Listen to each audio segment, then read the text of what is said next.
Hello students, welcome back to my channel. Vishal Gupta आपका teacher. कैसे हो आप सब स्टूडेंट्स? इस वीडियो में मैं आपको फाइनेंशियल स्टेटमेंट्स विद एडजस्टमेंट्स वाला टॉपिक करवाने जा रहा हूं, जिसमें हम एडजस्टमेंट्स बात करेंगे जो कि ट्रेडिंग अकाउंट में आती है, प्रॉफिट एंड लॉस अकाउंट और बैलेंस शीट, तीनों को अफेक्ट करती हैं।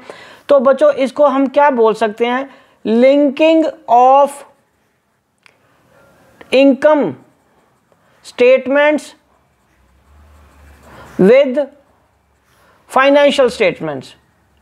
कैसे लिंक करते हैं फाइनेंशियल स्टेटमेंट, कैसे लिंक होती हैं इनकम स्टेटमेंट्स के साथ, उसके बारे में हम बात करेंगे। तो ये इस वीडियो का ये पहला पार्ट है इस टॉपिक का। ठीक है बच्चों, तो सबसे पहले हम बात करेंगे क्लोजिंग स्टॉक की। बच्चों, ये जितनी भी एडजस्टमेंट्स हैं, मैं आपको बता दूं, ये डबल एंट्री सिस्टम से अभी पास होनी होती हैं, इसलिए इनका इफेक्ट दो जगह आता है। तो क्लोजिंग स्टॉक, जहां तो आपको क्या दिया होता है, कॉस्ट प्राइस पे या मार्केट वैल्यू पे, बट आपको क्या उठाना होता है बच्चों? विच एवर इज लेस, जो सबसे कम होता है उसको हमें लेना होता है। अब हम आगे बात करेंगे ट्रेडिंग अकाउंट की। ट्रेडिंग अकाउंट में आता है क्लोजिंग स्टॉक और दूसरी तरफ बैलेंस शीट की एसेट साइड में जाता है ये।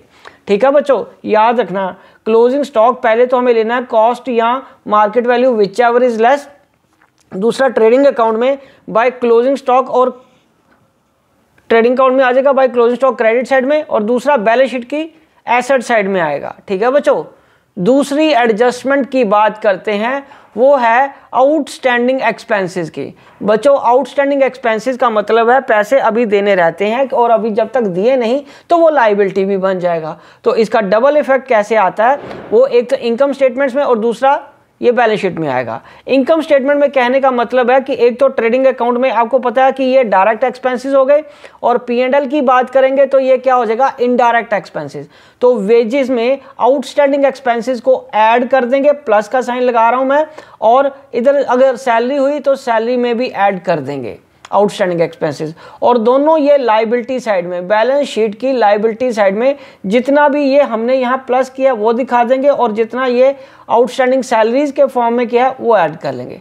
ठीक है बच्चों, चलिए अब हम आगे बढ़ते हैं इसकी थर्ड एडजस्टमेंट की तरफ। बच्चों, जो थर्ड एडजस्टमेंट है वो है प्रीपेड एक्सपेंसेस से रिलेटेड।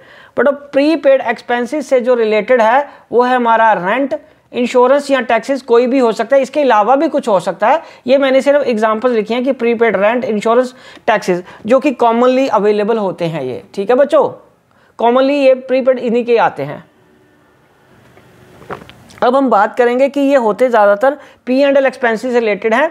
तो रेंट यदि है, फॉर एग्जांपल रेंट की मैंने बात करी, यदि वो प्रीपेड है तो उसमें से वो प्रीपेड का अमाउंट लेस कर देंगे, और उतना प्रीपेड का अमाउंट यहाँ एसेट साइड में हम दिखा देंगे।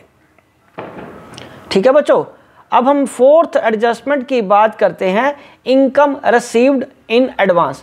बच्चों, इनकम रिसीव्ड इन एडवांस मतलब हमें समय से पहले इनकम मिल गई है। तो वो ज़्यादातर इनकम कौन सी हो सकती है? फॉर एग्जांपल कमीशन की या इंटरेस्ट की।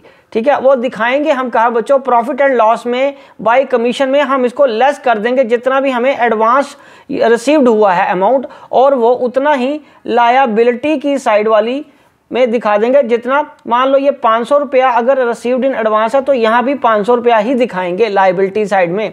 ठीक है बच्चों, ये चीज़ याद रखना। और यहाँ पे अगर ये 5000 फिगर हुई तो 500 माइनस करके 4500 हम P&L अकाउंट में दिखा देते हैं बच्चों।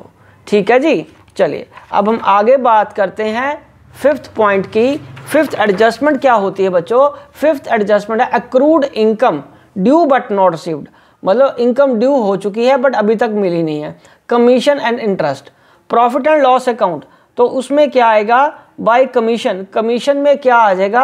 अक्रूड, मतलब जितना पैसा ड्यू हो चुका है पर अभी मिला नहीं। फॉर एग्जांपल ये 3000 थी और 300 रुपये अक्रू हो चुका है बट अभी तक मिला नहीं, तो उस केस को हम कैसे दिखाएंगे? ये 300 प्लस करके 3300 रुपीज़ P&L में शो कर देंगे, और बैलेंस शीट में उतना पैसा अक्रूड कमीशन का हम किस में दिखा देंगे बच्चों? एसेट साइड में दिखा देंगे। ठीक है जी, तो बच्चों इसी के साथ ये 5 एडजस्टमेंट्स कंप्लीट होती हैं। आई होप ये आपको अच्छे से समझ आ गई होंगी। आपके पास जो भी बुक अवेलेबल है आप उसमें से ये सारी एडजस्टमेंट्स करके देखिए, सारे क्वेश्चंस करके देखिए। उसके बावजूद भी अगर आपकी कोई क्वेरी है तो आप अपनी क्वेरी मेरे को कमेंट बॉक्स में सेंड करिए, मैं उसका सूटेबल रिप्लाई आपको ज़रूर दूंगा। विशिंग यू गुड लक, और बाकी आगे एडजस्टमेंट्स के लिए मेरे वीडियोस को देखना ना भूलें। और यदि अभी तक मेरे चैनल को सब्सक्राइब नहीं किया हुआ तो मेरे चैनल को सब्सक्राइब ज़रूर ज़रूर ज़रूर ज़रूर कर लीजिए। Wishing you good luck again.